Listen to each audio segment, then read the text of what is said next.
સો દોસ્તો, માંડવીમાં આપણે અહીંયા ફનફેરમાં અત્યારે મોજૂદ છીએ ને મારા સાથે પારુલબેન અને જ્યોતિબેન છે.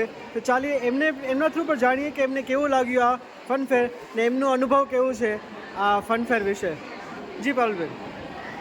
આજનો ફનફેર ખૂબ જ ધમાકેદાર છે અને દરેક સ્ટોલ ઉપર એટલી બધી ગળદી છે કે અમને વિચારવું પડે છે કે જાશું તો અમારો વારો ક્યારે આવશે.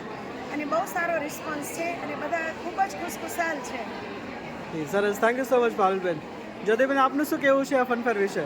હું જ્યોતિ મોતા જાયન્ટ્સની પાસ પ્રેસિડેન્ટ છું અને બીજા પણ ગ્રુપ સાથે જોડાયેલી છું.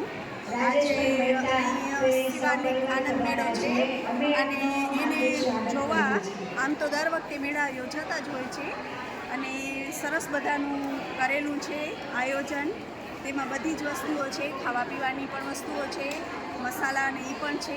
પછી આપણે જે જોઈએ રૂટીનમાં આપણે રહેતા હોઈએ અને વાપરતા હોઈએ એ બધી વસ્તુઓ છે અને આ એક બધાનો મેળાવડો પણ થાય અને એકબીજાનો સાથ સહકાર પણ મળી રહે અને સાથે સાથે સેવાકીય પ્રવૃત્તિ પણ એ લોકો કરે છે. ખૂબ જ સુંદર આયોજન છે. એ માટે ગ્રુપને અભિનંદન અને અમને બહુ મજા આવી જોવાની. સરસ, thank you so much Jyotiben, thank you so much.